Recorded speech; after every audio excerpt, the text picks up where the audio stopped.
Buenas noches, amados estudiantes. Vamos a continuar con esta visión evolutiva del desarrollo de las ideas que van a aplicarse desde las perspectivas o de la intención de aplicar la ciencia al entendimiento, al funcionamiento, a la gestión de la organización.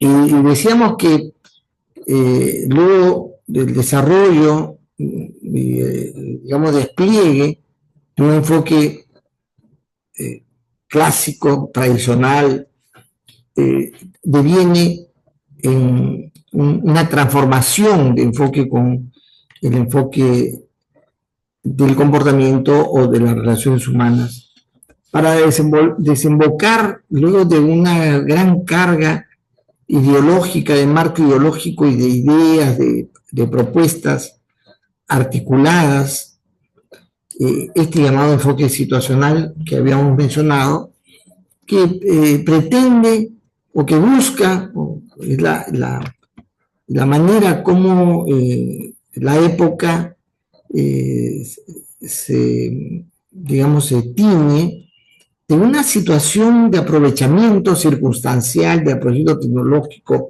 de aprovechamiento de las leyes y las normas respecto al quehacer laboral, ¿no? Y generando un resultado en el quehacer empresarial, organizacional, un tanto difuso, impredecible, más pegado a lo que el mercado indica, a lo que el marketing te señala, ¿no? Justo he escrito un artículo que se va a publicar, creo que les comenté, que se va a publicar el próximo mes, en la cual yo observo que el deseo de enseñar, hacer una carrera de inteligencia artificial, está marcado más por el marketing del tema, este tema que es tan interesante e impactante, no por las capacidades y las perspectivas que tenemos respecto a la inteligencia artificial. Yo, ¿cómo se diría? Controversio la idea de hacer de la inteligencia artificial una especialidad. Cuando todas las especialidades tienen o deben asumir un proceso ¿cómo se dice?, interiorización de lo que es, de cómo se hace, cómo se aplica la inteligencia artificial. Y entonces, pero el ofrecer, yo digo, incauto mercado, o sea, se ofrece un incauto mercado, un tema que es de gran interés y de gran marketing. Y decimos ya, yo lo hago. ¿Hay la competencia para hacerlo? ¿Hay esa posibilidad de hacerlo bien? No interesa, no les interesa. Solo que la UNI saque su... Y además, como que se ha corrido en competencia dentro de la universidad, ¿quién la lanza primero? ¿Quién es la facultad que lo hace primero? Entonces, los motivos del desarrollo de esta propuesta formativa es situacional. Y esa idea se mantiene, es decir, la actitud de actuación que lleva, como digo, a una mediocridad en quehacer empresarial persiste. Y quizás con este esfuerzo seamos un ejemplo de ello, ¿no? Ojalá que me equivoque. Bueno, pero el enfoque institucional es el punto de base, es una plataforma que le da un lugar y una presencia y una prestancia a un enfoque que ya venía de tiempo atrás, pero que se había mantenido en una condición un tanto opacada, justamente porque lo opacó las ideas materialistas, reduccionistas que habían, y la opacó el ánimo, digamos, logrero de centralidad en el éxito económico y relativizando cualquier otra manera de entender el quehacer organizacional. El enfoque de la calidad aparece con, digamos, con FRAC, aparece como una propuesta nueva en el desorden y el caos del manejo organizacional, como una propuesta de ordenamiento, de seriedad, de aseguramiento del quehacer organizacional. Y sin duda alguna de gran necesidad en circunstancias, como digo, en las que la volatilidad, la inestabilidad y el fracaso empresarial va haciendo lo frecuente, digamos. No hay un aseguramiento de la persistencia empresarial basado en el control, el dominio del mercado, del cliente, y el aseguramiento de lo que se hace. Entonces, digamos, camita tendida para entrar en este enfoque, ¿no? Y hay que referirnos a ciertos elementos resaltantes. El concepto de calidad total. Edward Deming es, pues, como ustedes saben, un referente necesario en nuestro ámbito occidental, ¿no? En el ámbito oriental hay otras referencias, sin duda alguna, especialmente las grandes empresas que van a desarrollar un interés en especial por producir de calidad, dando cuenta de nuevos instrumentos, nueva manera de hacer las cosas con esta calificación. Y la calidad total es una expresión a que se refiere a todo aquello que permite que lo que le entrego sea bueno, ¿no? Como inicio es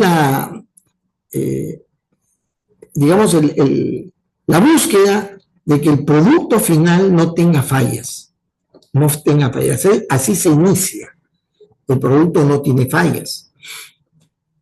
Entonces, el control de la calidad es un punto central, relevante, el control de la calidad, el ponerse al final del proceso y seleccionar lo bueno, lo regular y lo malo, para poder ofrecer a un precio o a precio de exportación un producto, lo mediano al mercado nacional y lo malo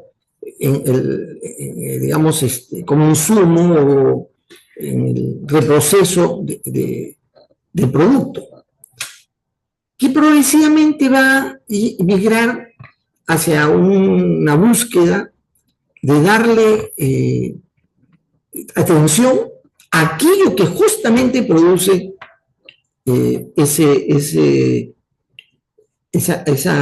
ese proceso, ¿no? Lo que finalmente es el resultado de lo que hace la organización. Y eso hace mirar más bien las diferentes etapas por las que el producto llega a ese estado final, ¿no? Entonces, cada aspecto del proceso se entiende dentro del marco de la calidad total como un elemento central importante que nos va a dar la seguridad o le va a incorporar la calidad al producto final, ¿no?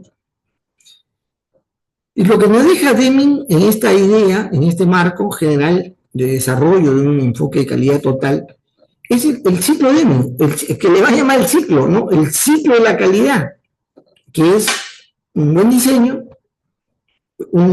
formas de construir óptimos, una buena implementación y siempre la evaluación del resultado, que a la vez permite ajustar o mejorar o rediseñar el producto, ¿no? El enfoque de calidad desde el punto de vista de mí nos deja varias ideas, ¿no? Desde todos los puntos de vista, pero digamos teniendo como referencia de mí, ¿no? Que hay un proceso para el control de la calidad. El control de calidad no es un acto final, sino se enfoca en toda una serie de herramientas y de usos de metodologías que miran el proceso total y la calidad y el control de la calidad es un proceso que se incorpora y que debe ir en línea con todo el proceso de la organización. Nos deja también un aspecto que queda, es el control estadístico de los procesos. Hoy en día hay toda una línea de especialización en los ingenieros industriales principalmente, o de cualquier ingeniero de procesos, respecto al control estadístico. Nos deja el control, la medición y la estadística, la deducción del quehacer que se ajusta a lo que observamos estadísticamente, ¿no? Ahí están todas las herramientas que pertenecen a este ámbito que se le ha denominado Six Sigma, que tiene una amplitud, digamos, de herramientas extraordinarias, pero una de ellas, la importante, la central, es la de GAN, ¿no? El control. El control de sus gráficas, la gráfica de control.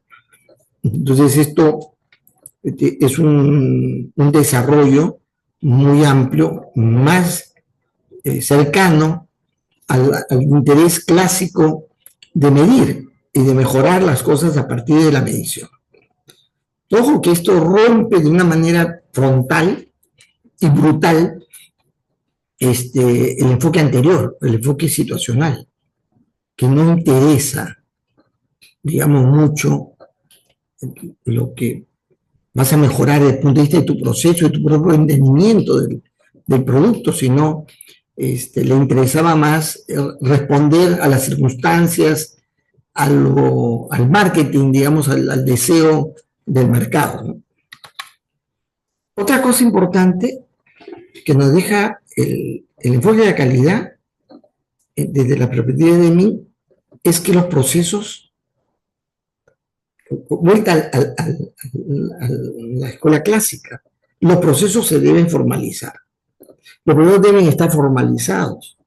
Y están formalizados porque no solamente están trazados, las primeras nomenclaturas tienen que ver con el diseño integrado, PIDEF, el diseño integrado, y luego viene metodologías más precisas, más algorítmicas, más bajas, basado en el trazado del proceso, en una nomenclatura que lleva la lógica del proceso, ¿no? El BPM. Formalizamos los procesos. Y la formalización, no solamente el trazado del proceso, sino además el llevar ese proceso a procedimientos, a instructivos, a, digamos, formas precisas de cómo realizar los procesos. Posteriormente vienen ya las reglas de negocio en los procesos, ¿no? También este hecho del control estadístico está de la mano claramente al hecho de que no es posible manejar una organización desde el punto de vista de la calidad si no tenemos indicadores, o sea, controladores de la realidad, de lo que sucede en la organización, las auditorías. La calidad obliga a inspecciones, obliga a evaluaciones, y esas evaluaciones tienen que ver si se cumplen con los procesos debidamente estudiados y mejorados, si el resultado que se obtiene está llegando a suplir las necesidades y cuenta con la anuencia, la satisfacción de los clientes. La auditoría tiene que ver también con aquellos aspectos que se señalan pueden ser mejorados, pueden ser ajustados para lograr un efecto principalmente en el cliente, ¿no? Otra cosa que nos deja la calidad es este concepto de la calidad, desde un punto de vista de la ISO, que es la revisión por la dirección. ¿Qué cosa significa este concepto, revisión por la dirección? Es entender que la calidad no le pertenece a un ámbito, a una sección, a un acápite de la organización. No se le consigna la responsabilidad a un comité, a un grupo, en fin, sino que la calidad se revisa, se controla, se asegura por la dirección misma, la alta dirección. O sea, la reunión de la dirección implica aceptar que los responsables de la calidad no son los técnicos, no es el mando medio, sino la alta dirección. O sea, si algo no está bien en los servicios, en los procesos, algo que no produce el nivel de calidad, es responsabilidad de los directivos. Ahora, este episodio, ustedes no sé si han escuchado, que han muerto creo que 4 personas por un suero cuyo contenido ¿cómo se llama? De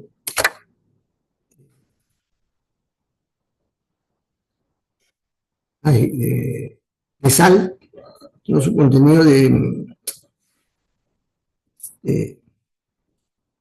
sodio, ¿no? Su contenido de sodio ha sido mayor de la que debería ser, ¿no? Entonces han cerrado esta empresa farmacéutica porque el suero no tuvo para un lote determinado la calidad de vida.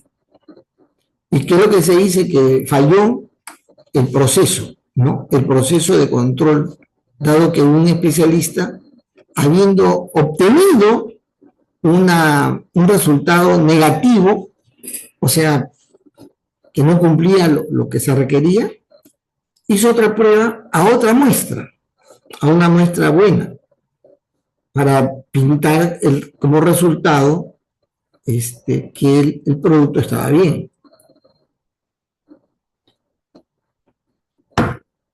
¿Por qué? Y cada uno se pregunta, ¿por qué hace esto? Porque el proceso productivo es por millones de litros. O sea, una calificación en una muestra es el desecho de una cantidad enorme de producto en proceso. Y se ve él movido en solidaridad, identificación con la empresa, a ver si todo está así, que está fallando la máquina, qué será. Y listo, se muere la gente, se retiran los productos, se cierra la fábrica, la empresa la cancelan, en fin. Y en las investigaciones, el que está detenido y el buscado son los operarios técnicos finales. No se considera de que la gran responsabilidad de la calidad de los productos son los directivos, libre de polvo y paja. Ese no es el enfoque. Es decir, ¿por qué los directivos deben ser responsables del fallo de un técnico? Porque no ha generado el mecanismo que permita que dicha falla del técnico, la falla del técnico, pueda tener una forma de ser detectada y tomar una acción que lo corrija. A pesar de que todo el proceso está automatizado, les aviso. Otra cosa que nos deja el enfoque de la calidad es el concepto satisfacer al cliente. Esto es una cosa revolucionaria. Porque antes era el producto, ¿no? Se aseguran el producto, sin fallas. Luego, los procesos, para que éstas sean resolviendo todo aquello que se necesita para que justamente el producto final esté sin fallas. Es decir, se orienta el proceso. Se habla también del aseguramiento del proceso. Pero el final de esta pensada es en realidad calidad, aquello que satisface al cliente. Si satisface al cliente, tanto el proceso como la condición final del producto resulta ser relativamente de segundo orden, ¿sí o no? Si a la gente le gusta. Yo siempre cuento esta satisfacción mía de haber conocido el restaurante El Congrio. ¿Alguno de ustedes ha ido alguna vez al Congrio? ¿Al restaurante El Congrio? ¿No? Queda en el Callao, en la zona rosa o roja del Callao, donde la banda King, ¿no? Los King, el barrio King es está ahí, ¿no? En medio de eso está un restaurante que se llama El Congrio. Y El Congrio, bueno, no sé, también hay un restaurante famoso por allá por el Callao que se llama La Rana Verde. Y así como la Costa Verde, había un restaurante Costa Verde, creo que lo han cerrado, había una Rana Verde. La Rana Verde está en un muelle que está al costado del Club Regatas Universitario, bien pituco, donde van más la gente que los oficiales de la Marina, los dueños de negocio del Callao se van a ese lugar porque es caro. El Congrio, por lo contrario, también ofrece productos que se ofrece también en Rana Verde, a diferencia que solamente se han reducido a tres cosas: el sudado, el ceviche y la jalea. El jalea, sudado y ceviche de congrio, de pescado. No hay productos de mariscos en general, solo pescado. Mientras que la Rana Verde es una variedad fantástica, es una carta espectacular. Bien. El Rana Verde es muy elegante, muy bonito, todo bello, y la gente, los mozos bien vestidos, es el servicio muy de buena prestancia, muy oportuno, en fin. Pero debes pensar, atenerte al precio, ¿no? Tienes que mirar con cuidado el precio. En estos días debe estar, la Rana Verde está por las nubes, ¿no? No habrá plato menos de 150 soles. Pero cuesta bárbaramente. El Congrio es un restaurante que está ubicado en una casa que no tiene letrero de restaurante, de esas casas antiguas, viejas de Callao, esas puertas de madera que tiene ventanas, la puerta tiene ventanas, y su ventana, hasta donde cuando yo iba, estaba puesto triple para medio protegerlo. Por dentro no tenía piso. Creo que cuando ya yo salía le habían hecho un pulido. Pero antes, todo el tiempo que estuve en el Callao, trabajando en el Callao, era tierra. Cuando uno iba al restaurante, previamente los dueños del restaurante echaban agua a la tierra para que no levante el polvo. Y entonces era tierra húmeda. Las sillas, eran bancas, sillas viejas o bancos, que uno se sentaba y si tenía mala suerte, te sentabas en un banco cojo, o sea que una pata estaba despareja, en fin, una desgracia. En una casa vieja, y entonces tenía en medio de los ambientes ahí, que eran pocos, dos ambientes, era una suerte de hall y una sala, en la que ya la habían convertido de sala a comedor.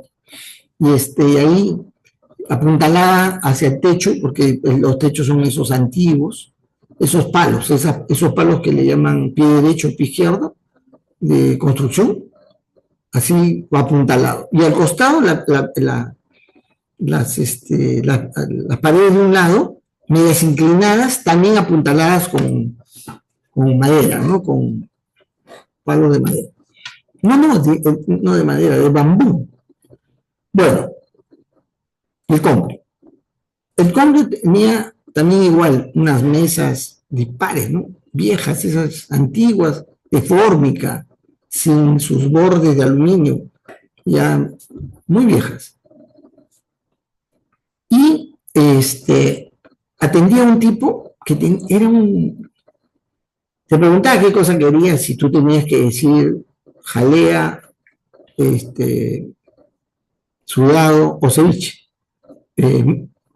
medio o grande, porque había solamente dos bandejas. O sea, ahí el servicio era con bandeja, una bandeja de esos de aporcelanados, y ahí te servían en esa bandeja el ceviche.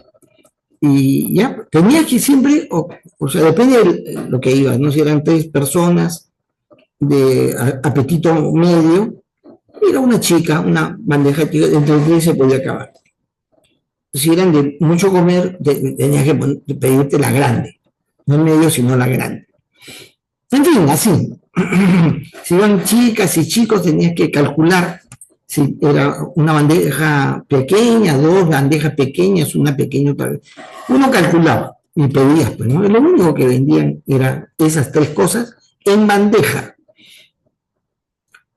Y pedías, en un ratito venía el que atendía a Rambo y lo que hacía era dejarte o sea, sacar todo lo que quedó de los comensales anteriores, un trapo, lo barría así al toque nomás. O sea, no es que lo limpiaba, sino lo barría nomás todo. Y luego te dejaba un vaso con papel de despacho, cortado en cuadrados o en rectángulos, ahí metido en ese vaso de plástico. Y luego traías los tenedores y cucharas y los tiraba a la mesa. Los tiraba. El trato era pero horrible. Pero un tipo bien hosco y daba miedo reclamarle, por supuesto. Y entonces te venía. Y créeme que todas las veces que he ido, primero me llevaron y luego yo llevé, es una competencia del come-come, porque no te dan plato. No te dan plato. Es que el servicio es para que tú piques sobre una bandeja entre los que vas. Entonces la gente está que pica tratando de comer lo más que pueda, ganándole a otro, porque es delicioso. El congrio en ese lugar, en ceviche, es la cosa más deliciosa. Ah, claro, también tienes que decirle, si se trata el ceviche, decirle alto, medio, bajo en ají. Si no, te trae recontra picante, no picante, no recontra picante.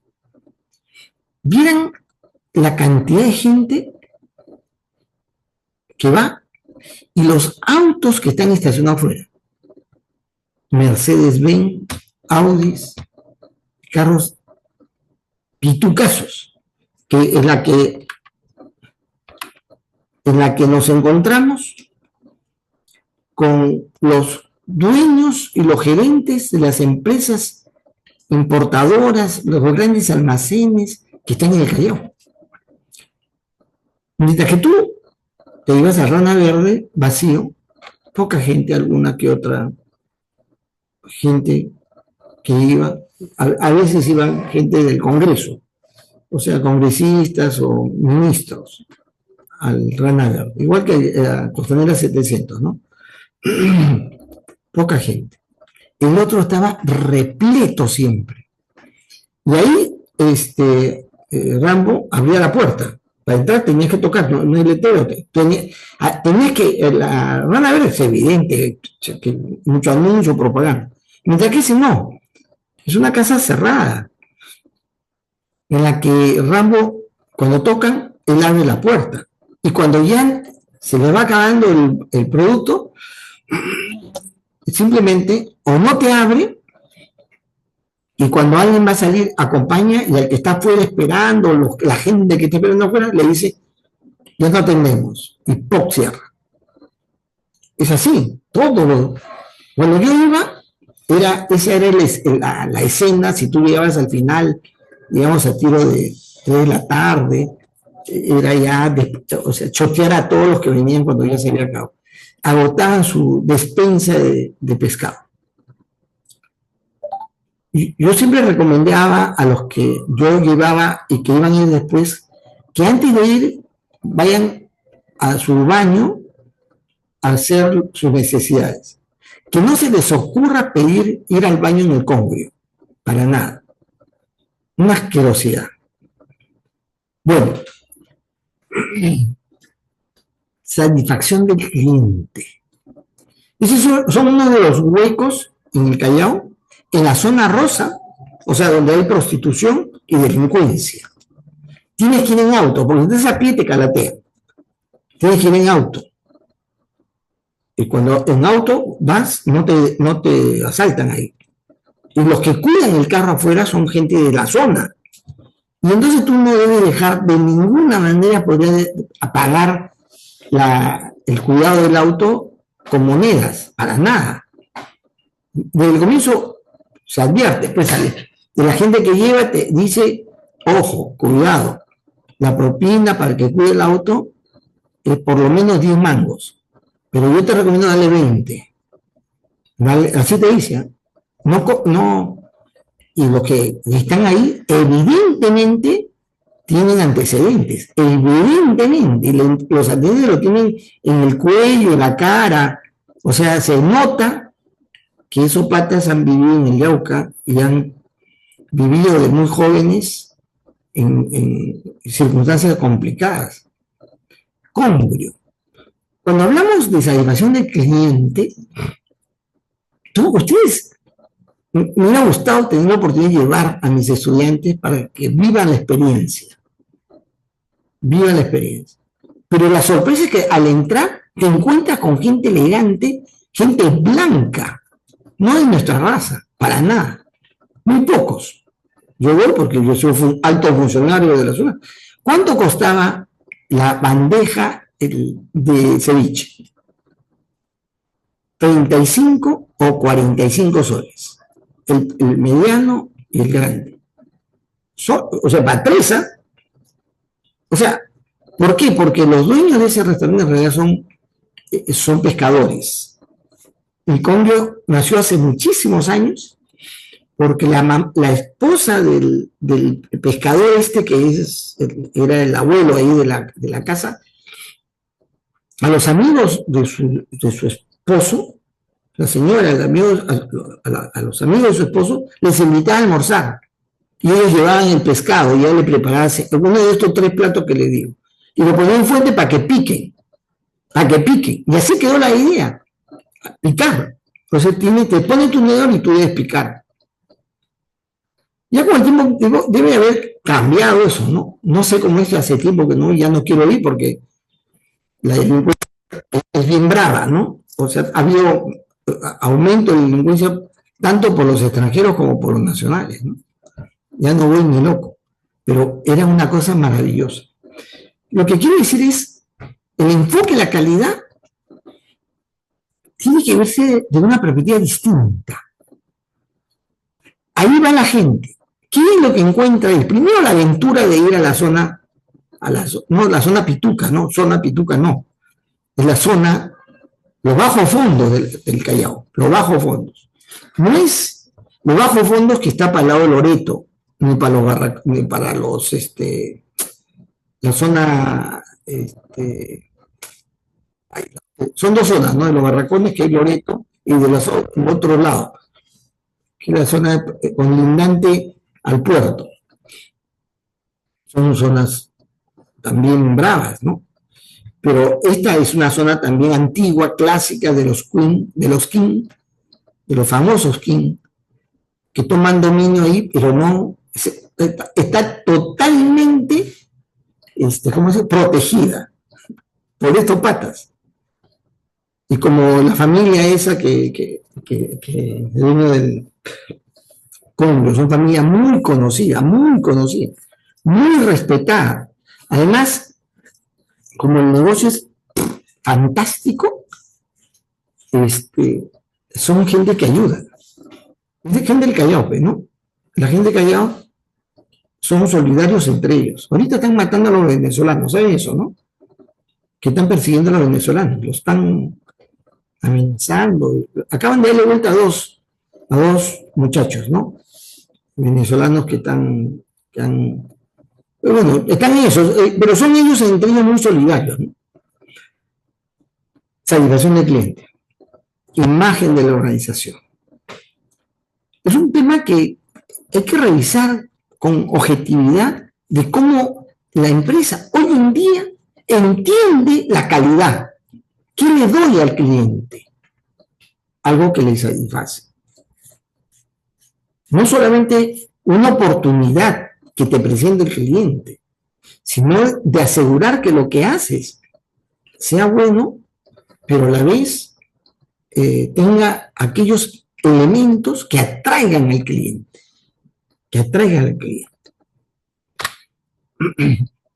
El enfoque de la calidad se va a mantener, se mantiene, se mantendrá, sabe Dios cuánto tiempo.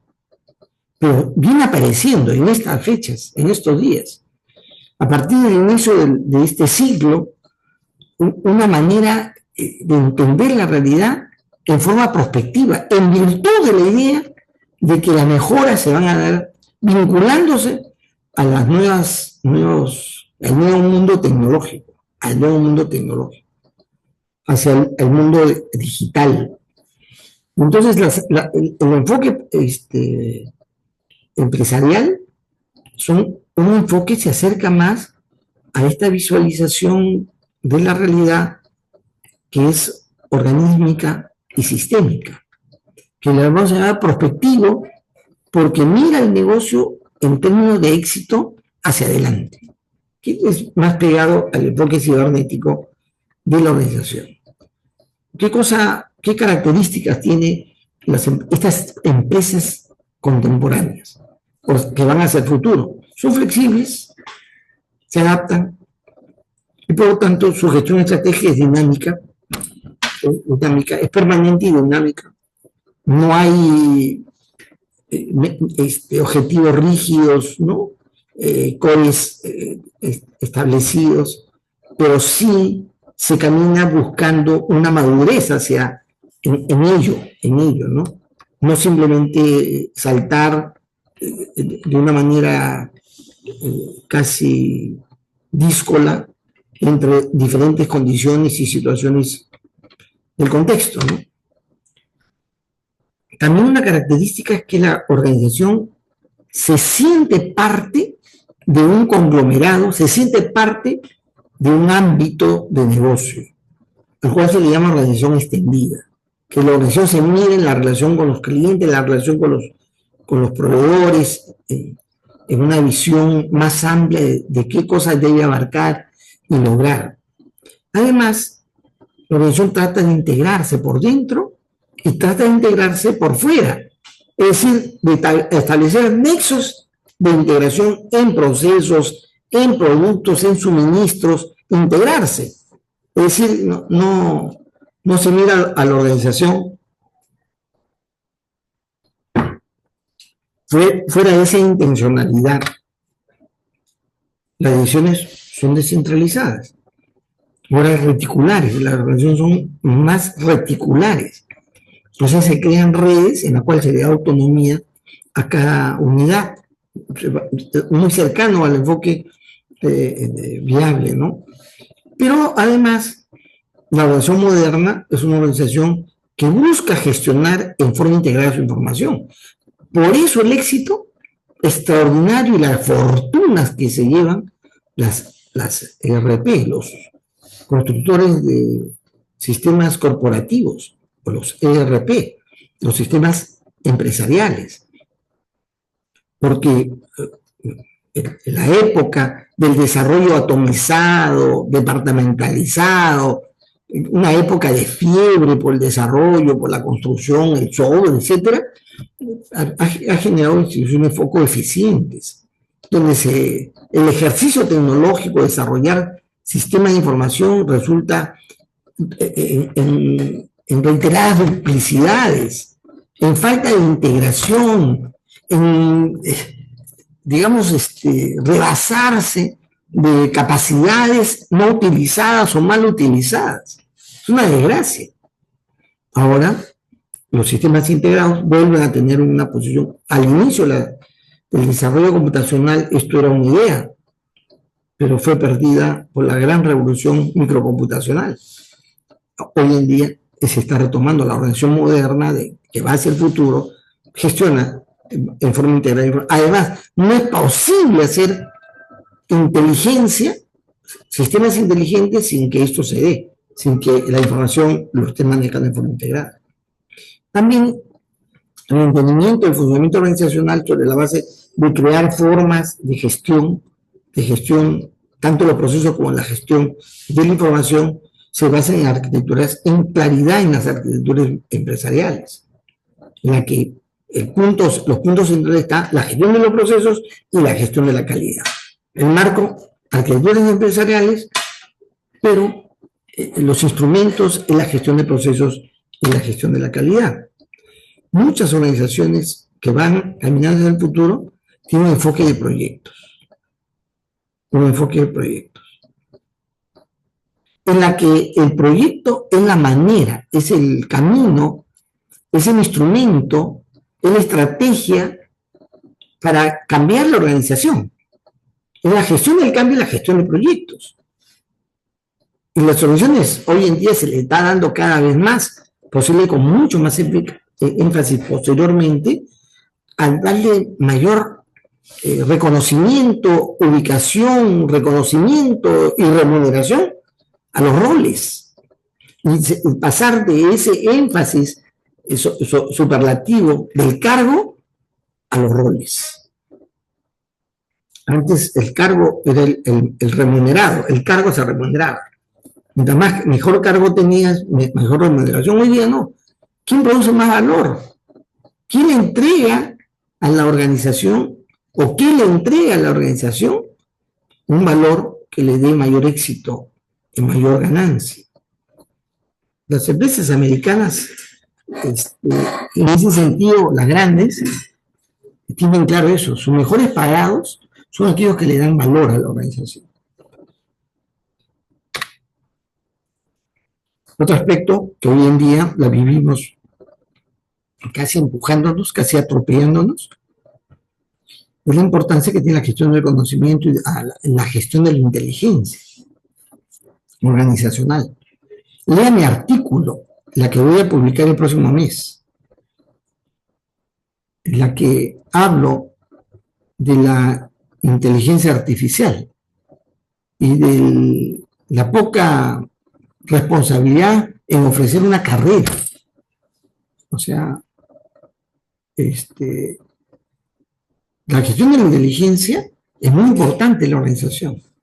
Ahora, la inteligencia artificial hoy en día se despliega como en la época de la revolución microcomputacional, con un deseo que tutti mundi la utilice para los efectos directos de él. Y efectivamente hay herramientas para ello.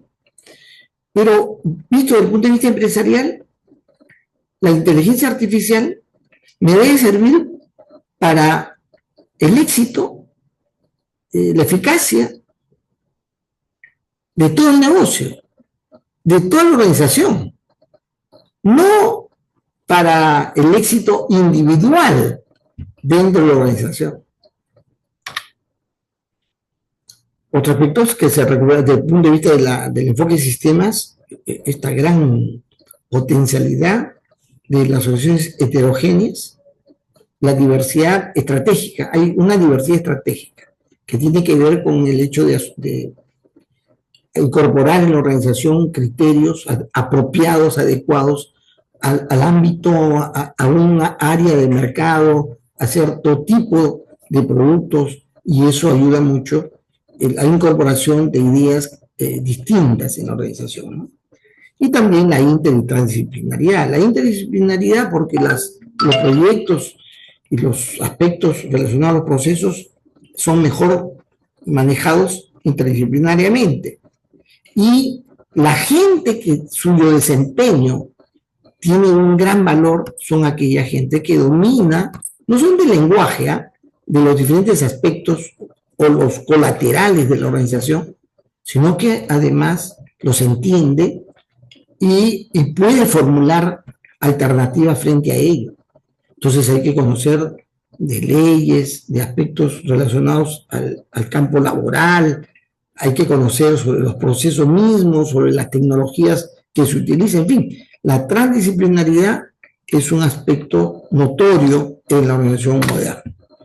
Y por último, está este tema, que para algunas organizaciones la tienen muy bien desarrollada e implementada, otras organizaciones ni siquiera lo intentan, sin embargo creen que googleando van a encontrar la línea de desarrollo, que es la vigilancia del entorno y la vigilancia tecnológica. Vigilancia del entorno es vigilar el mercado, vigilar las nuevas, digamos, formas, costumbres, hábitos que están dando para trabajar en ese sentido en los ajustes del core y también del producto, del negocio. Y también vigilancia de la tecnología porque hay cada vez mejores prestaciones. Además, el mundo tecnológico tiene capas de accesibilidad. Se accede con mucho dinero a cierto nivel, también se accede a cierto nivel de manera free, o sea, liberado del pago, pero tu inversión va por otro lado para potenciar tu capacidad de mejora del código abierto, ¿no? de la solución abierta, para que tú hagas tus ajustes, tus personalizaciones, o pagues a alguna pequeña empresa, una empresa para que lo haga. Y además que te puedas migrar progresivamente a niveles distintos, o sea, escale a nivel de prestaciones. El enfoque prospectivo también considera el entorno del cliente, ¿no? La reunión se debe articular en función del entorno y hacia el cliente, los objetivos hacia el cliente. No son los objetivos generales, Porque uno dice, ¿cuáles son los objetivos? Que mejorar el ambiente, las condiciones de trabajo. ¿Eso qué te importa? Eso es como consecuencia y como resultado de la manera como yo quiero articular el buen cumplimiento de los objetivos hacia el cliente. O sea, se debe articular en este enfoque en función del entorno y en función de los objetivos hacia el cliente. Otra cosa que el enfoque prospectivo está planteando es considerar ciertas condiciones, las condiciones políticas, económicas, sociales, tecnológicas y ecológicas. Hoy en día, para el Plan Nacional del Perú, han traído esta idea de utilizar estas referencias previamente, enmarcar el planeamiento del país. Debería ser también el planeamiento de las organizaciones en estos, mirando, identificando aquello que impacta a la organización para que nuestra definición organizacional y de planeamiento no se deje obstaculizar o sorprender con algo que sucede en cualquiera de estos ámbitos. Además, hay también trabajo de análisis prospectivo. Pocas organizaciones, hoy en día, yo pertenezco al movimiento Uncuyo. Me llega la información que están haciendo la convocatoria para participar en los comités para revisar las líneas prospectivas en varios campos en América Latina, ¿ya? Uncuyo es una organización que lideran los argentinos. Entonces, hay un gran trabajo prospectivo. Y la idea es estudiar cómo grupos, no son académicos, sino de empresarios, van configurando formas o sea, trabajo productos, manera de presentar sus productos, para generar una actitud proclive a un mayor nivel de consumo del producto latinoamericano, ¿no? O nativo, no chino ni americano. Habrá un escenario futuro en el cual nuestro país, sobre la base de autosuficiencia, corra traslado a la búsqueda de conquistar mercados en otro lugar del mundo. Ese es un tema, porque ahorita es bien difícil tener un entendimiento al respecto, porque importamos bastante, consumimos mucho chino, ¿no? No poco americano, pero hay mucho producto extranjero. Y estamos produciendo también para nosotros. Hay sectores, ¿no? El sector confecciones tiene un buen mercado nacional. O sea, la mayoría de ustedes usa confecciones peruanas.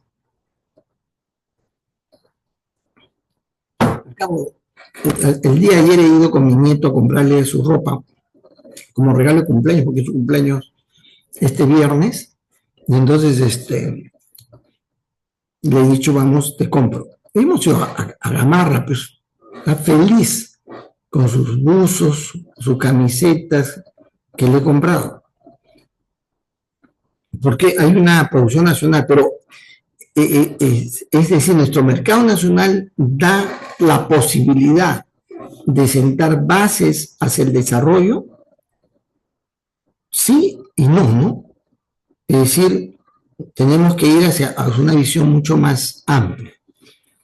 También eso obliga a que hoy en día los profesionales puedan trabajar mejor los instrumentos que permitan simular, establecer estrategias en base a instrumentos que configuren situaciones para evitar el error o el costo que tiene probar e intentar en la realidad, ¿no?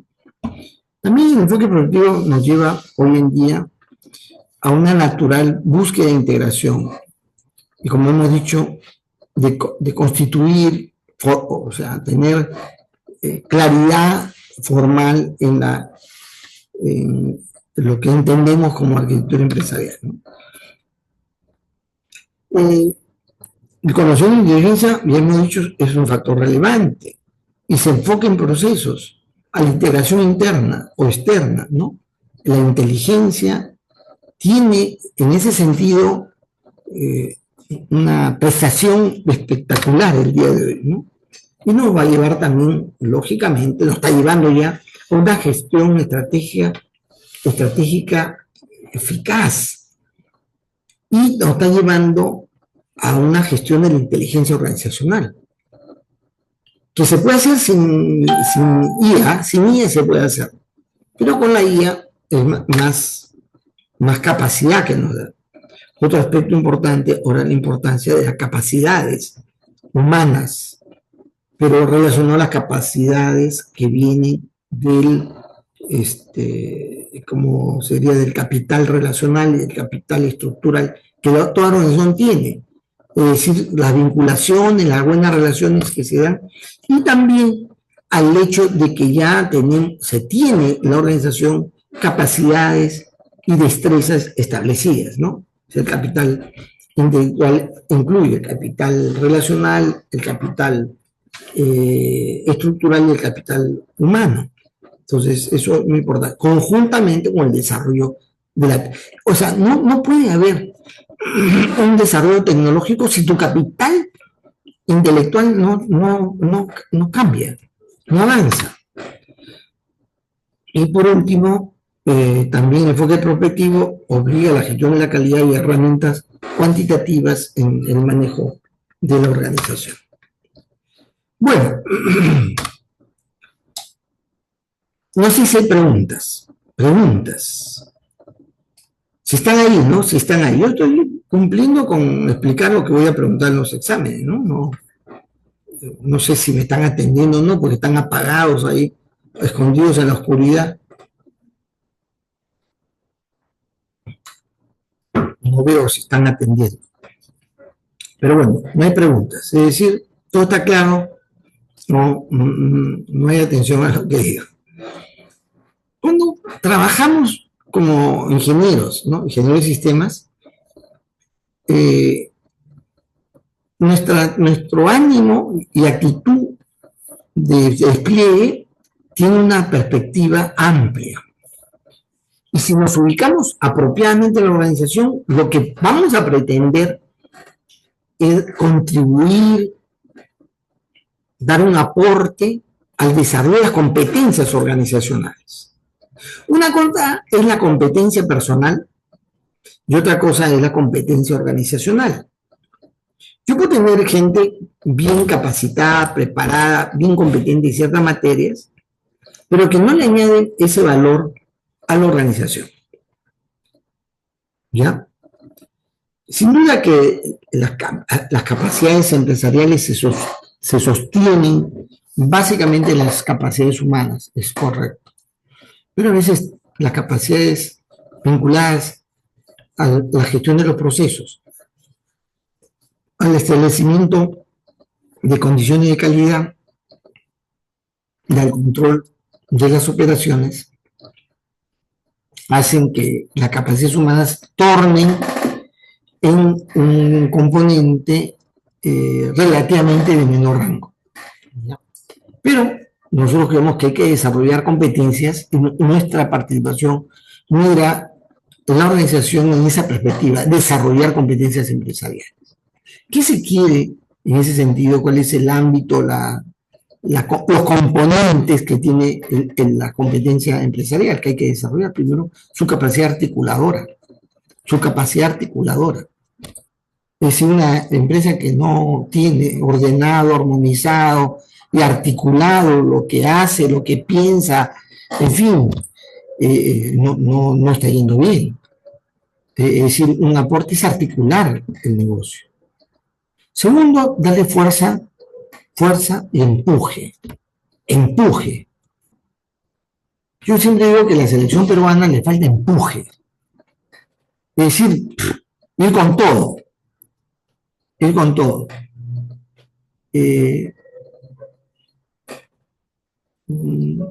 La vez pasada vi pues, el partido de la U con Melgar. No sé si ustedes han visto el partido de la U con Melgar. Pueden buscar en YouTube y seguramente ahí está. Vean. Primer tiempo, 1-0 Melgar. ¿Ya? Hay un café que le dan a los jugadores y también hay algunos cambios. Termina el partido 4-1 a favor de la U. Si ustedes miran con cuidado ese partido, yo creo que va a quedar claro este concepto de empujar. Ahora, que es parte de la articulación, como resultado de una articulación, pero que mira activamente, apasionadamente, el derrotero, haciendo que se camine hacia él. Bueno, esto es un tema que me parece en la organización resulta importante. Sí, Jordi. Sí, profesor. Quería ver si acá el empuje se entiende más como un automotivarse, No, porque entiendo que la parte inferior es motivarse. ¿Cuál es la no, diferencia en todo caso? no. El empujar, hay una actitud. El motivar tiene que ver con la actitud de las personas, ¿no? Pero el empujar es con la organización como un todo. O sea, yo en un planteamiento que como ingeniero de sistemas hago a la SUNAT para empujarla, es poner el derrotero del uso de ciertas herramientas modernas para facilitar el pago del impuesto. Ese entusiasmo que la organización pone en colectividad para poder apuntar colocando en sus planes en la mejora o la facilitación del cumplimiento tributario es un empuje. Cuando la organización adopta el XML, en el protocolo que actualmente tiene, se permite la organización integrarse a nivel mundial en el intercambio de información para la inteligencia del control tributario. Y además va a permitirle integrarse con las empresas. Es decir, empujar significa darle los elementos para que la organización vaya con fuerza hacia adelante. No la persona. Bueno, seguramente parte de ese factor humano también, ¿no? El empuje. Concretar. Es decir, ahí están las teorías, ahí están las oportunidades, están las cosas que hacen otros, ¿no? Los resultados que se ven en ciertos ámbitos. A ver, ¿cómo los llevo a la práctica? Me voy a congresos. En las organizaciones uno va a instancias de discusión. O sea, que yo he viajado a Europa, he viajado a Estados Unidos, he viajado en varios países de América Latina para participar en congresos, ¿no? ¿Sí o no? Y ahí surgen las ideas, la experiencia. El benchmarking se hace de manera rápida, digamos, y yo eso lo traigo y a proponer algo concreto. No ideas solamente, sino algo que se pueda poner en la práctica. Ahora, como ingeniero de sistemas, yo he propuesto cosas que no o sea, resulta muy ambicioso poner en la práctica. Lo doy la idea. Pero mi trabajo es mayormente hacer que las cosas que se visualizan, que son de importancia, de interés y son de impacto, se concreten. Y esto es posible porque también vamos poco a poco introduciendo los instrumentos de medición. O sea, medir en lo que se hace, medir el resultado, medir. Y esto es uno de generar formas que tengan la posibilidad de yo saber qué es lo que pasa en la organización, en el medio, en el mercado, en fin, es muy importante, pero lo tengo que medir. Y proponer, como dijeron temas, formas de medición es muy sencillo. Es bien sencillo, pero hay que hacerlo. Porque es la medición la que nos permite controlar. Lo que no se mide no se puede controlar, ¿sí o no? No se puede tampoco mejorar. Controlar. Pero el control es una actitud, o sea, hay que establecerlo como parte de la política o del establecimiento de funciones o de determinadas actividades, controlar. Otra competencia muy importante es adaptarse. La gente ahorita, o sea, las organizaciones están como locas, queriendo ver cómo se adaptan a este mundo de inteligencia artificial. A mí me llama atento con su vida, ¿no? Para decirme que tengo una deuda, que le han descontado el 90%, con 3 soles no me cortan la línea. Pero yo, córteme la línea, esa no es mi línea, esa no es mi deuda. Córtela. Pero ellos han implementado eso, y además no es mi teléfono. O sea, están desesperados, tratando de adaptarse al medio, y están utilizando cualquier cosa, cualquier torpe que hay algún curso de inteligencia artificial, de redes neuronales, o de lógica difusa, o de no sé, de heurística, cualquiera de esas cosas, dice ya yo hago. Y hacen una tontería, ¿sí o no? Pero querer adaptarse es muy importante, o en la práctica realmente llegar a adaptarse es sumamente importante. No solamente adaptarse a lo nuevo, es adaptarse al mercado, a las tendencias. Otro factor importante es la integración, una competencia importante. El grado de integración puede ser un medidor que se saque respecto a la eficiencia en el aprovisionamiento, en la entrega, en la producción. el grado de integración. ¿Cómo se mide el grado de integración? En la eliminación, por ejemplo, de mecanismos manuales o mecanismos diferidos, ¿no? Mientras más sincrónicamente se haga, la integración es mayor o mejor. Integrarse, optimizar. Los ingenieros industriales están fuera de este negocio, fuera del negocio. Ellos conocen más sobre procesos, o sea, las optimizaciones, pero nosotros también. Optimizar. La optimización no solamente es una respuesta intuitiva, lógica, de la manera como uso recursos, como logro resultados, ¿ya? Sino hay herramientas formales que te permiten formular, calcular, modelar, simular, optimizar. Y nuestro aporte como ingeniero de temas es ir hacia desarrollo de esa competencia. Y el último, lo que mencionó Yori, motivar. Es decir, como ingeniero de sistemas, una de las cosas que sucede, que me ha sucedido a mí, yo ya tengo un posicionamiento de liderazgo. Sin levantar la voz, no soy alto, soy chato. Sin pararme sobre la silla. No, tranquilo. O sea, dado que hay resultados, cosas que hacemos, lo pensamos bien, lo consultamos con otros, con terceros, podemos en una mesa de trabajo o una mesa de dirección, como yo he tenido la oportunidad de participar, hacer propuestas. Y opinar críticamente respecto a otras. Y poco a poco llegar a tener una posición de liderazgo.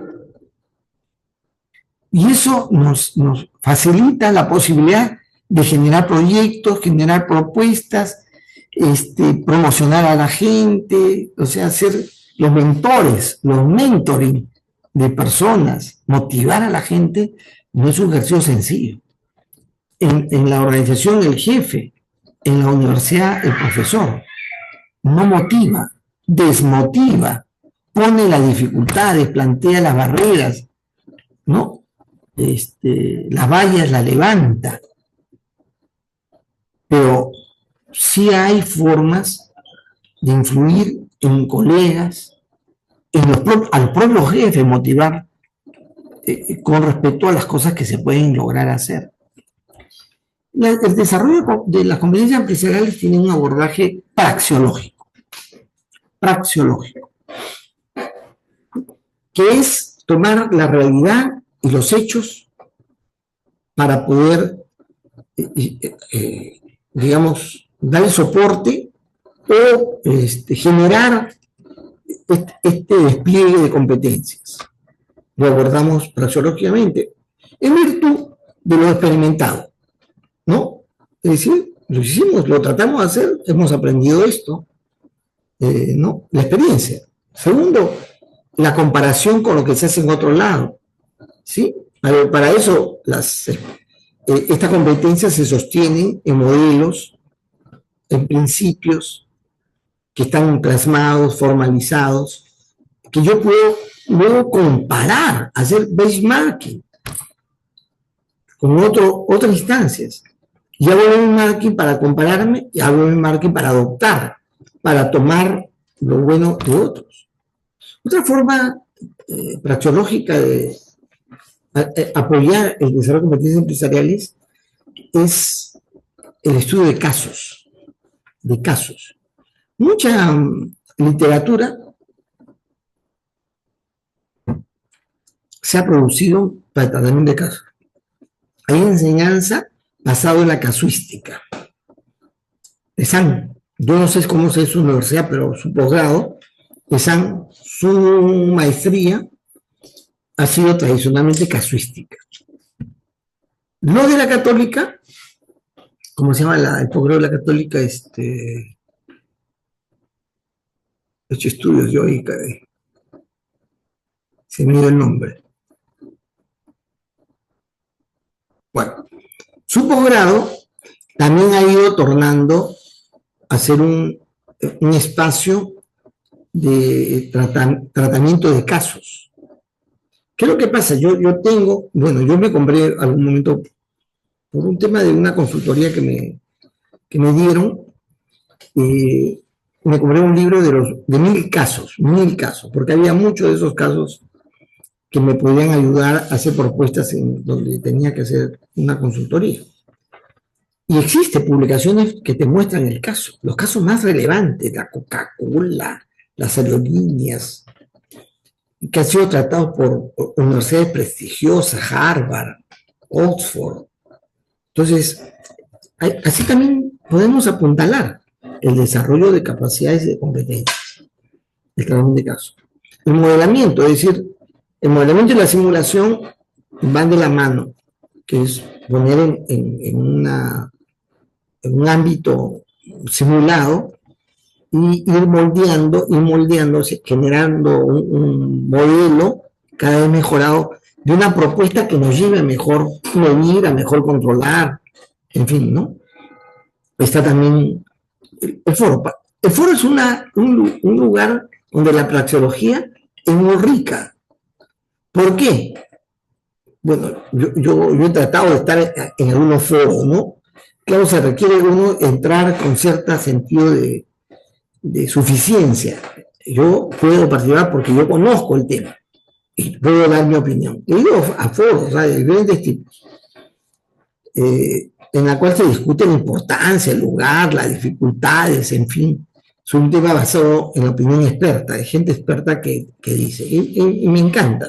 Es más, lo promovimos con la Escuela Latinoamericana de Pensamiento y Diseño Sistémico, promovíamos justamente el desarrollo de foros, no de actividades, ¿cómo se dice?, magistrales, sino de discusión, de tratamiento especializado, trayendo a gente que domine el tema más que uno. Otro asunto es el tratamiento de la información. Tratamiento de la información que tiene mucho más allá de la que yo produzco. La SUNAT trabaja mucho más con información de otros, de terceros, que de la suya misma. La búsqueda, la relación para el intercambio de información es muy importante. Y la base de hechos, que es la base que se utiliza para el desarrollo de la inteligencia artificial, ¿no? También es una forma, generar base de hechos. El abordaje epistémico están los planes, el establecimiento de definiciones claras, el conocer y el saber qué significa cada aspecto que uno despliega en la organización y que la gente que dirige, que opera la organización, tenga plena conciencia y conocimiento. Están los conceptos, las técnicas, cada vez más modernas, nuevas que hay, en su difusión, en su uso, hay que acercar. Y las herramientas que se adquieren, ¿no? La mayoría de herramientas son adquiridas. También en el abordaje epistémico hacia la mejora, el desarrollo de competencias empresariales, está el establecimiento de marcos sobre el cual obligue a la gente, obligue a la organización a ir por un camino de desarrollo de esas competencias. Y está el proceso de aprendizaje, que tiene varias formas, ¿no?, de impulsarse. Uno, efectivamente, de generar temas vinculados a las necesidades de competencias y desarrollar formación en eso. También es generar espacios de intercambio propio entre los pares dentro de la organización como los pares con otras organizaciones. Aprendizaje. El aprendizaje también es las visitas, los famosos que decía Doris Rojas, y hablaba de armar unos equipos que podían ir a visitar empresas para mirar la empresa y dar opiniones. Ahí tiene un nombre esto. Bueno, esa estrategia era más una estrategia que permitía el aprendizaje que la mejora de la organización visitada. Entonces se formaban grupos. Es muy interesante, pero en la organización lo que hago yo es intercambiar con otras organizaciones. Algunas empresas lo que hacen es, dame tu especialista, yo lo hago trabajar acá, y yo te doy el mío, hago trabajar allá con lo tuyo, y luego ya, pasado un tiempo, acabó el proyecto, retorna. Aprendí. En ese proceso se aprendió. Bueno, la organización, desde el punto de vista de la ingeniería empresarial, tiene su foco central, como de todo punto de vista, todas las corrientes. El elemento central, su núcleo, su core, lo que define su naturaleza. Y este está vinculado estrechamente a los procesos, a sus procesos.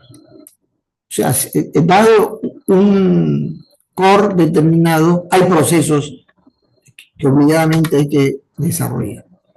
Otro aspecto que contemplamos más allá del núcleo central y los procesos son las competencias humanas. El ingeniero de sistemas se interesa, debe desarrollar entendimientos, metodologías, propuestas, modelos, marcos, para poder también aportar en el desarrollo de competencias. Nuestra organización, desde el punto de vista de la ingeniería empresarial, tiene los resultados en un punto central, ¿no? Ser humano, sus procesos, el núcleo, el core y los resultados son aspectos vertebrales centrales de nuestro entendimiento bajo el enfoque de la actividad empresarial, que se soporta en un sistema de información, en un sistema, o sea, en un sistema de información integrado, ¿no? La información es el recurso, el soporte más importante de la organización. Pero tiene importancia mayor en la medida que esa información se usa para actuar, para tomar decisiones. Y para eso hay que articular esa toma de decisiones en términos de instrumentos y herramientas que así lo permitan, ¿no? Toda organización tiene también una cantidad de aspectos, digamos,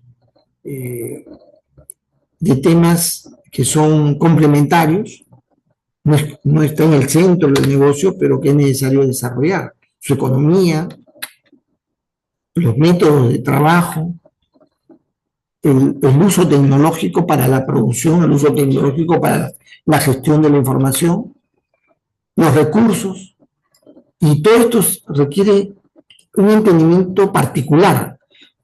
Cada una de ellas son un conglomerado de especialistas en economía, en métodos, en tecnologías y en recursos. Las organizaciones suelen tener áreas especializadas en esto. Y también nuestro enfoque organizacional tiene mucho valor, mucha importancia en el aprendizaje y en los valores, es decir, en el comportamiento ético de las personas como la organización frente al mundo que los rodea.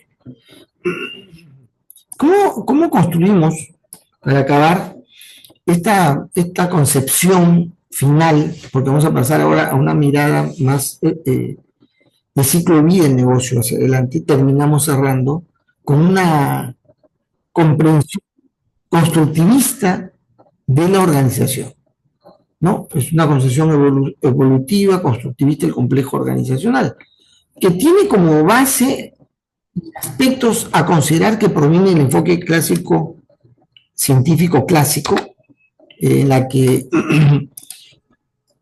corre mucha importancia la formalización y el control.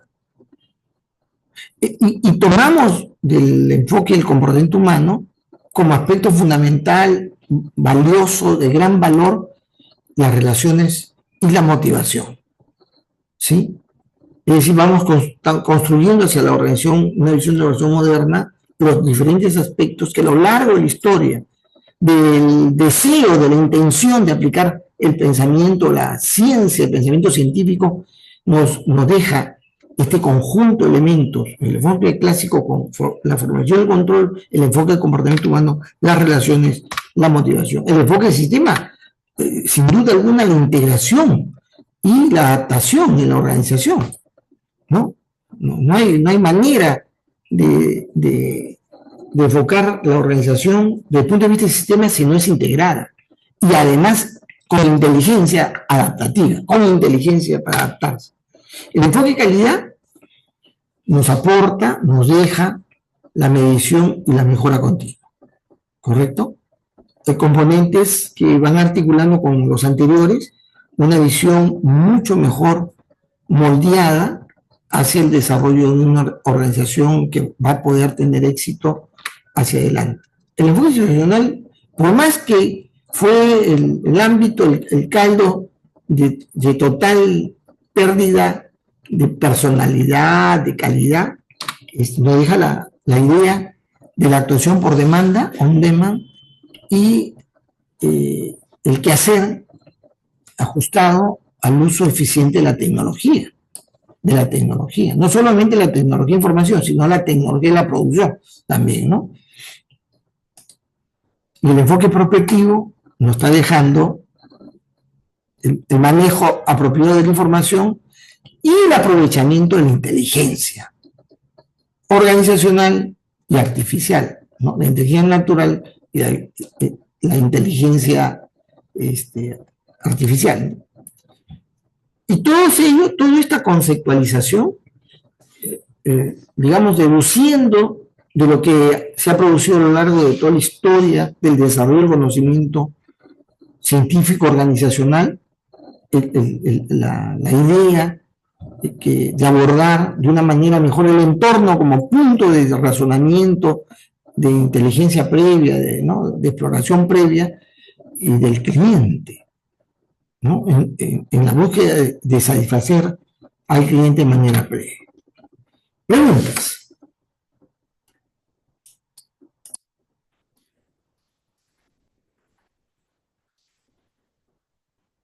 Me he corrido como loco, pero que como ustedes no hacen preguntas, he dicho, si me escuchan, me preguntarán, pues me detendré en ese momento, ¿no? Si no me preguntan es porque están en otra cosa o ya lo saben, ¿no?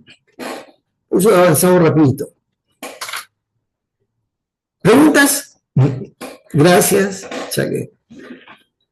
Qué fácil, caramba. Así hubiera sido mi vida en la SUNAT, caray. Sin interrogantes, sin interacción, en fin. No, ahí, pucha, que era un manicomio, una locura. O sea, uno puede decir, algún día, pucha, que todo el mundo, idea tras idea, interrogantes, pucha, yo ejercí la pedagogía en mi chamba, ante esta búsqueda, ¿no? ¿Y esto qué es? Explicar. Yo ejercí ahí la pedagogía. Acá no la ejerzo. Acá soy ¿qué se diría? Un expositor magistral. Claro que lo que estoy explicando está claro, ¿no? Eso no cabe duda. Pero hambre de saber, hambre de avanzar, pucha, ustedes están repletos como el gallinazo, bien comidos.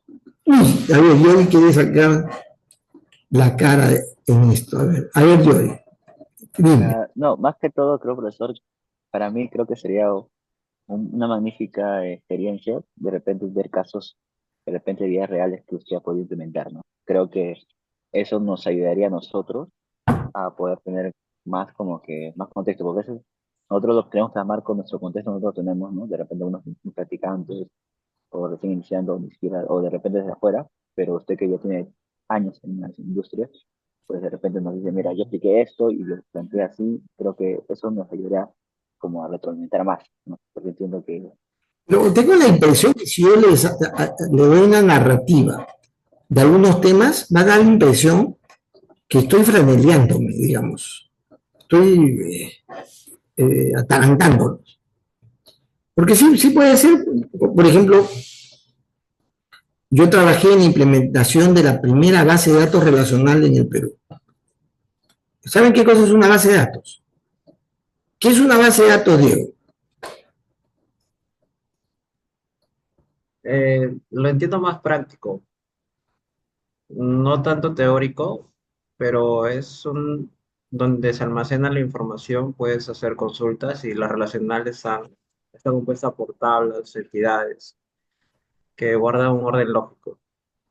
Ya, mira, una cosa que en la experiencia personal ha sucedido, digamos como experiencia, es que para mí fue necesario tener una idea conceptual clara. Para poder actuar con responsabilidad, yo tengo que dominar el tema, ¿sí o no? Tengo que dominar el tema. Y eso pasa necesariamente por una conceptualización apropiada. ¿Está bien? Y yo me vi obligado a ello. Aprendí en la universidad, pero frente a una situación, si yo tengo que implementar una base de datos relacional, la primera en el Perú, mínimo debo saber qué cosa es una base de datos. Ustedes lo usan de forma natural. Y les importa un pepino su conceptualización. Claro, si tuvieran una raíz y una profundidad de ciencia y de ingeniería y de inteligencia tecnológica, se meterían un poco más. La que debe saber qué es, en qué consideraciones se debe tener, qué lo caracteriza, por qué yo podría evaluar una base de datos, cuáles son aquellos elementos que me permiten decir o afirmar o entender que la base de datos es una buena base de datos. ¿Por qué no? ¿Por qué una base de datos relacional no reticular y no una no estructurada, ¿no? Como le dicen, ¿cómo le llaman? No relacional. ¿Por qué no, No, no sé. no relacional? Tengo que partir la conceptualización de una base de datos, ¿sí o no? El ejercicio que yo he tenido en vida profesional parte en la búsqueda también de yo tener claridad, ¿ya? Claro que no, esto lo hago no en reacción a lo que me dice Diego, que no sabe, sino advirtiendo hacia el ejercicio profesional que eso es muy importante, porque te vas a sentar con otros colegas, ¿sí o no? Te vas a sentar con jefes, con gente experta. Hay gente que te va a vender productos y no puede ser que sienta que habla con una persona que tiene orejas largas y un gran rabo en esa materia. Eso en mi experiencia personal ha pasado eso. Yo he tenido que indagar. Yo tuve la oportunidad de conocer, digamos, no personalmente, no en directo, sino a través de llamadas telefónicas, a Edgar Cot. Claro que en el libro de Edgar Cot ustedes ven, ¿quién es ese tipo, no? ¿En qué equipo juega? ¿No? Edgar Cot es el padre de la teoría relacional.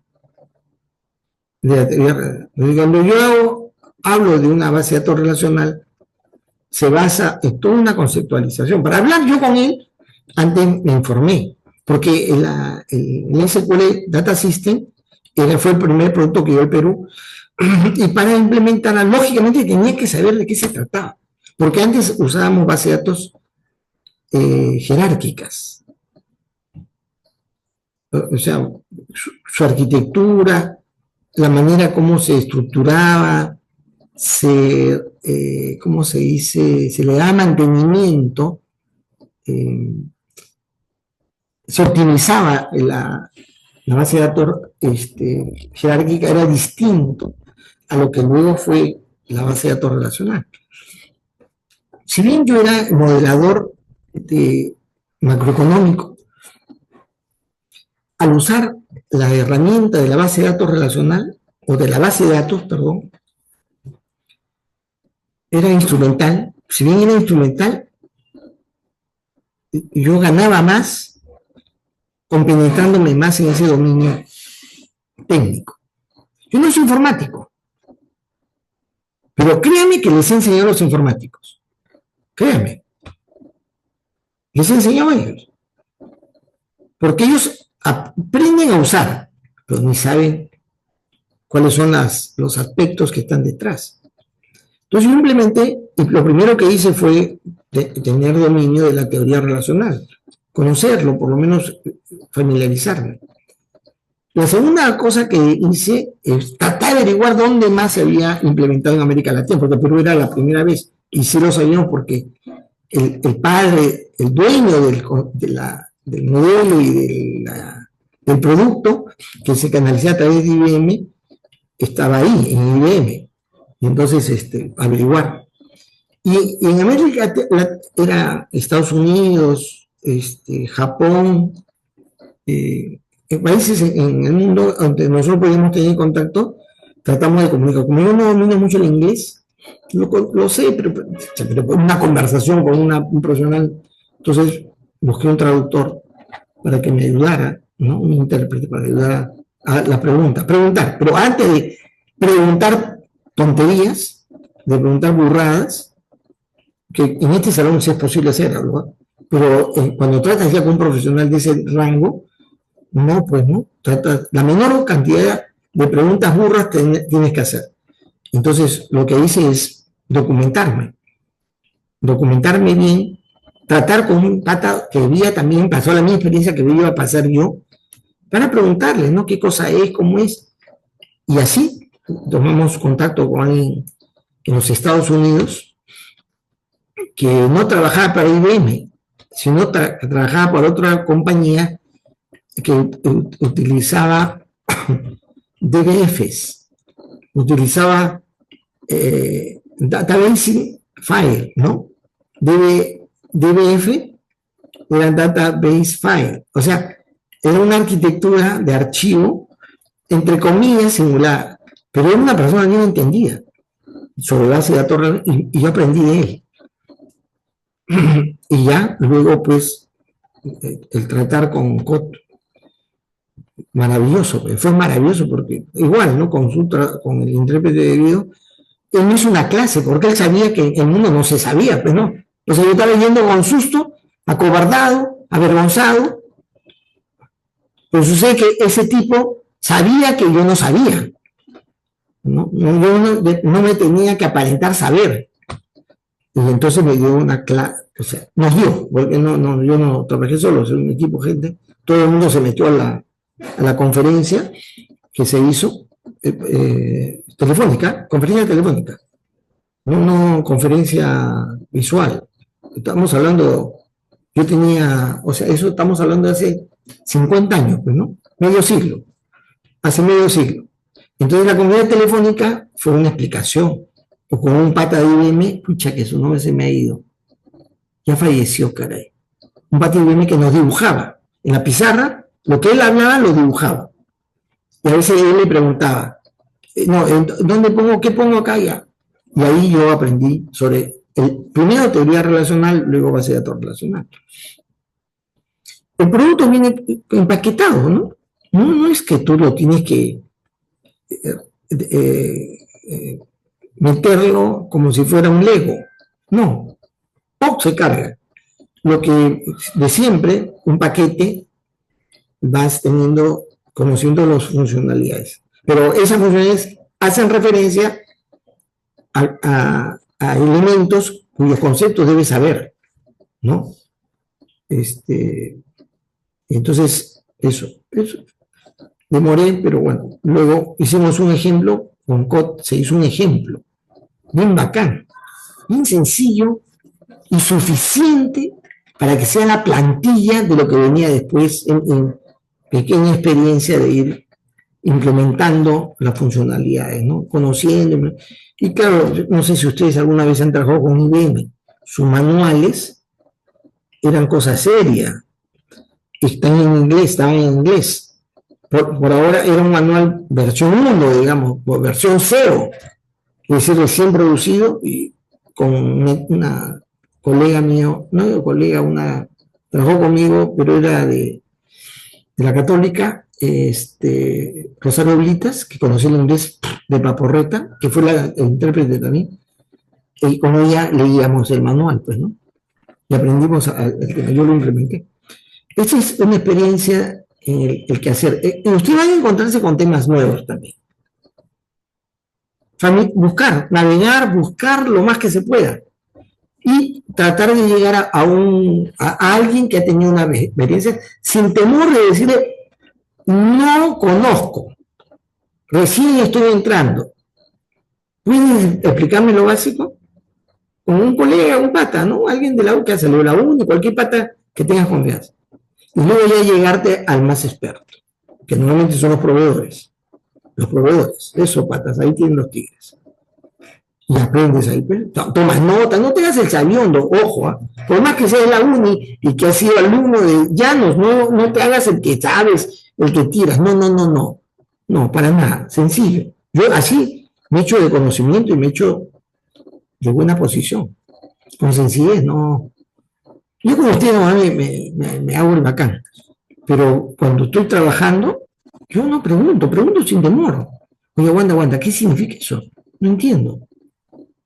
¿No? Cuando estábamos implementando la base de datos no relacional, el MongoDB, cero a la izquierda, ¿no? Y de pronto cuando estoy preguntando, me doy cuenta que el de soporte técnico estaba como yo. Éramos 2 ceros a la izquierda. Él tampoco estaba al tanto. Entonces, le digo, ¿por qué no conversamos con esos patas que dan, aprovisionan implementaciones? Y vamos resolviendo nuestras interrogantes. Y le hacía una pregunta y él me dice, no sé, no lo hemos hecho. Ya, pues, o sea, implementamos. Hoy día la SUNAT tiene el MongoDB como su base de datos para todos los temas que tienen que ver con alto nivel de consulta. Y es rapidísimo. Porque tiene una funcionalidad, bueno, la pregunta, ¿no? Esa es la experiencia. Una experiencia grata, porque al final la base de datos se impuso en el mundo, ¿no? Cuya característica principal, una base de datos es un conjunto de información que se organiza con la menor redundancia posible, la menor redundancia. Por eso se aplica en la teoría relacional la normalización, que es un conjunto de datos organizados, normalizados se dice, normalizados, independientemente del software, independientemente de los datos en sí, ¿ya? Y de los requerimientos de datos. No se refiere, o sea, cuando hablamos de base de datos relacionales, no es como antes que los datos estaban referidos al posicionamiento. Tú necesitabas una plantilla y decir, en esta posición está el nombre, en esta posición el DNI, en fin, ¿no? Ahora no, las referencias son denominativas, por entidades. ¿Y cuál es el juego lógico? Entidad-relación. Es un concepto de la teoría relacional, entidad-relación, ¿sí o no? Tú tienes que saber la denominación de la entidad y la denominación del dato, nada más. Así llegas al dato, ¿sí o no? No necesitas el procedimiento como era antes. Esas son las características pues, claro, la base de datos desde el punto de vista teórico, la teoría relacional, no debe tener redundancia, ¿ya? Pero desde el punto de vista de la gestión de la base de datos, sí debe tener, para darle eficiencia al acceso a la información. Por eso es que viene todo el mundo de la base de datos no relacional, porque ese tiene redundancia y no te elimina la redundancia, bajo la idea y la búsqueda de la eficiencia en el acceso a la información. Es producto de la experiencia en manejo de datos, ¿no? De base de datos. Pero no es mi rollo, ¿eh? Ojo, ese es un tema más bien colateral, complementario, que uno aprende. Y en la vida práctica, créame, que usted va a tener dominio técnico. Pero trate de pensar siempre en soluciones más amplias, digamos en definiciones y diseños de soluciones grandes. Pero se familiariza pues, con lo técnico, ¿no? Programen. Yo también he programado. Yo he controlado a mis programadores. A mí no me mecen en la eficiencia del código, para nada. Yo he implementado CMMI. Esa es otra experiencia de hace no mucho. O sea, cómo se dice, ya se lo contaré otro momento. Nos encontramos entonces la próxima semana. Jóvenes, que pasen una bonita... Estas son fiestas muy importantes para la cristiandad. Es la celebración más importante No hay una celebración más importante en la cristiandad que esta, no hay.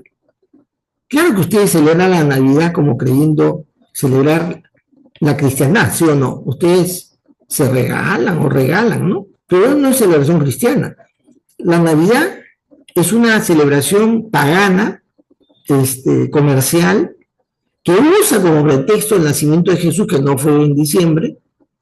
Jesús jamás en su vida celebró su cumpleaños.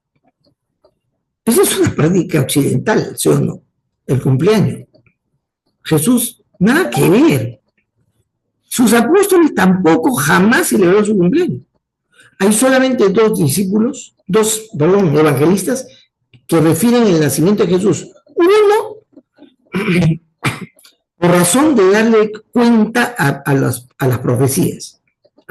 O sea, refiere al nacimiento de Jesús porque era necesario para vincularlo a las profecías del Antiguo Testamento. Esa es su razón de referir al nacimiento.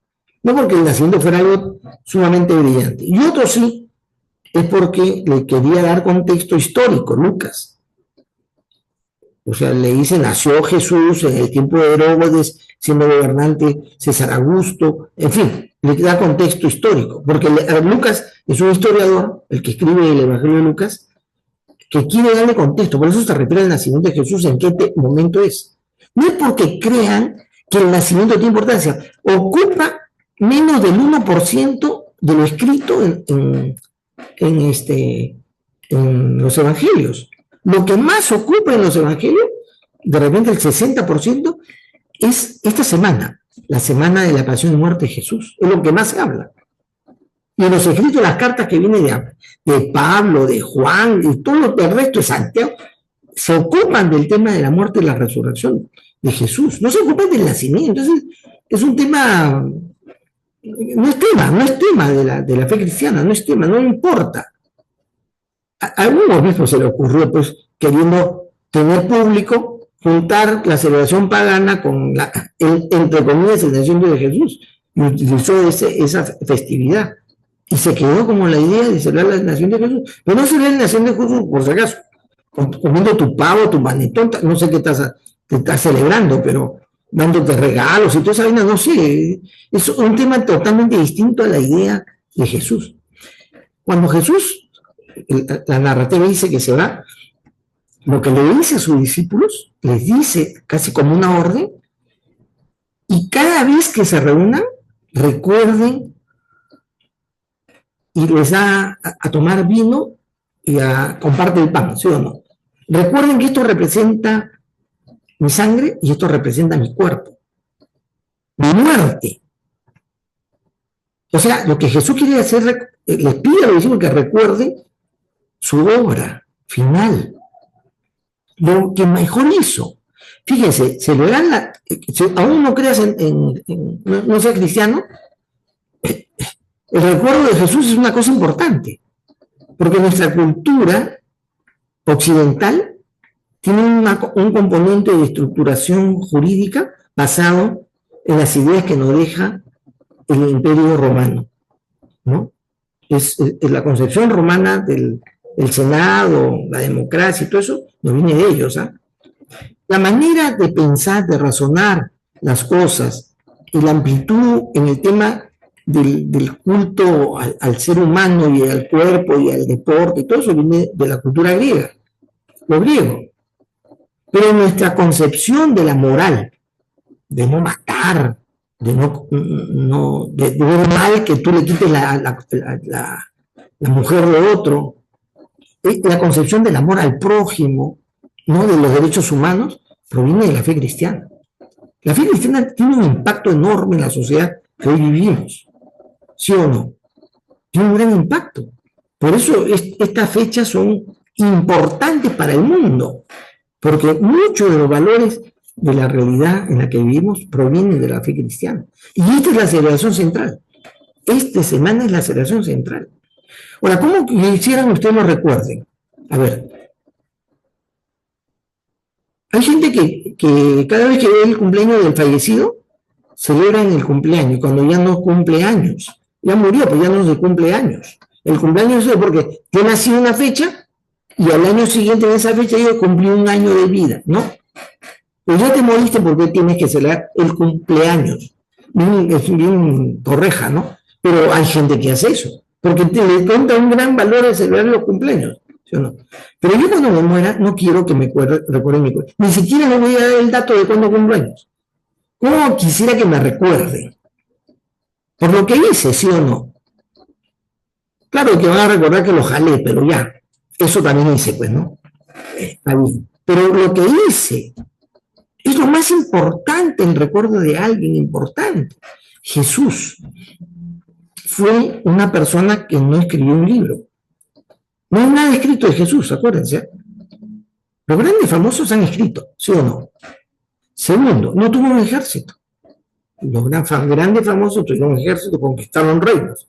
Él no conquistó nada, ¿no? O sea, lo persiguieron más bien, ¿no? No fue un tipo. Tampoco sus expresiones que se recuerdan pertenecen al léxico de los grandes filósofos, como Aristóteles y Platón, para nada. Son reflexiones bien simplonas, bien simples. El que esté sin pecado que tire la primera piedra, dice, ¿sí o no? ¿No? Simple, pero tiene una profundidad espectacular, espectacular. ¿Quién esconde una vela debajo de la cama? El idiota, pues, ¿no? Pero eso dice Jesús. ¿Quién esconde? Es una idea. La idea es que si tú tienes algo que ilumine, ponlo encima para que ilumine. Eso es cosa sencilla doméstica. No hay personaje en la historia, del cual se haya escrito tanto. Se han hecho tantas obras monumentales, ¿sí o no? Es un simple predicador ambulante, hijo de carpintero, ¿sí o no? Simplón. ¿Cuál fue la propiedad más preciada de Jesús? La propiedad. ¿Tuvo propiedades? Sus mantos, ¿no? Que se la repartieron, se la rifaron, la tumbaron cuando lo asesinaban, ¿no? Lo mataban, ¿sí o no? Eso fue lo máximo. No fue un tipo de grandes propiedades. Un hombre sencillo. Y se recuerda esto muy interesante. Yo estudié la Biblia, como ustedes saben. Una cosa que es impresionante es que Jesús los pescan más o menos en un día miércoles, ¿no? Por jueves para la madrugada, lo agarran ahí, estando queriendo orar con sus discípulos, lo chapan ahí, en una madrugada. Y se lo llevan, lo interrogan, lo llevan a Herodes le hace pasar vergüenza, lo calatea. Un judío era una cosa indigna, insoportable, que se vean sus partes íntimas, su desnudez, eso no era, pero el Herodes lo trata horriblemente, lo golpea, le dice, adivina qué cosa te está golpeando, un desgraciado. Y Jesús no habla con él. Herodes se queda, o sea, en toda la etapa de la burla, el escarnio, le pone una corona de espina, dice, ¿no?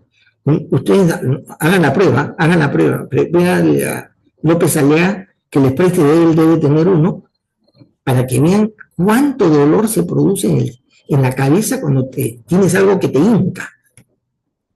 Eso le pone, lo maltrata, se lo llevan, y luego al día siguiente, la misma madrugada, se lo llevan a Pilato, y Pilato se lava la mano, Jesús le dice cosas que lo sorprende, y sale diciendo, este pata no encuentro culpabilidad, pero se lava la mano y lo azota. En esa época, el azote, créanme, no era como cuando ustedes lo han castigado. No sé si ustedes han recibido azote. Yo sí. Mi madre me daba con el chicote. ¿Ya? Pero no era ese chicote, un chicotito. Esas cuerdas que se ataban con pedazos de metal, te rasgaban la piel, te arrancaban la piel. O sea, era una tortura insoportable. A tal punto, ¿por qué hace Pilatos eso? Léanlo si quieren. Pilatos cree que haciendo esto delante de la gente que lo está queriendo crucificar, se van a apiadar de él por lo terrorífico que es ver a una persona que siendo azotado de esa manera. Él cree que la gente va a decir, ya suéltelo, como solían hacer. Eso es lo que hace, y lo tortura terriblemente a Jesús. Jesús sale sangrando de ahí horriblemente. Mira, en todo el tiempo no come.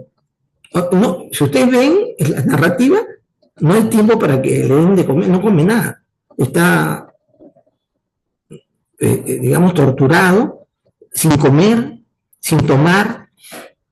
Y en esa situación le hacen cargar la madera, ¿no? El madero, ¿no? Se va caminando todo el recorrido desde el lugar donde supuestamente está Pilatos hacia el monte ese donde lo van a crucificar, que es largo. ¿Será pues cuánto? 3 kilómetros. Y la narrativa dice que se cae varias veces. Se cae, lógicamente. Está debilitado, está torturado, avergonzado. Es un trato, las mujeres lloran, ¡ay! Y él se enoja, ¿no? Y dice, cállense, no lloren, pero con dolor, ¿no? Y se lo llevan. Y cuando llega a ese lugar, lo clavan. La mente del ser humano civilizado se horroriza al pensar que alguien pueda ser clavado. Dicen que lo clavan en la muñeca, ¿no? Porque si lo clavaban en la mano, se iba a desgarrar al momento que subiera para que no se desgarre tanto es la muñeca. Pero es lo más doloroso. La concentración de arteria, vena y nervios es espectacular. Era lo más doloroso, y los castigados así gritaban y se desmayaban. Algunos morían ahí nomás, porque era dolorosísimo. Lo clavan a Jesús. Y para que esté levantado, lo tuvieron que, para meter al hueco, la cruz se levanta con unas sogas y se empuja y cae la cruz, ¡plum! Ahí. ¿Y qué pasa? El clavado se desgarra más. Imagínense el dolor. ¿Ustedes hubieran aguantado el dolor? Yo no. Yo hace rato que hubiera estirado la pata. ¿Qué cosa es lo que dice Jesús? ¿Cuáles fueron sus primeras palabras de Jesús? ¿Se acuerdan? Perdónalos. Es increíble. Y la narrativa de ese episodio es espectacular. ¿Cómo no recordar el sentido de amor y de perdón que va a atravesar toda la historia? 2000 años han pasado. ¿Quién va a poder olvidar eso? ¿Qué cultura dejará a un lado ese episodio que lleva a que la humanidad, el día de hoy, proteja los derechos humanos? ¿Sí o no?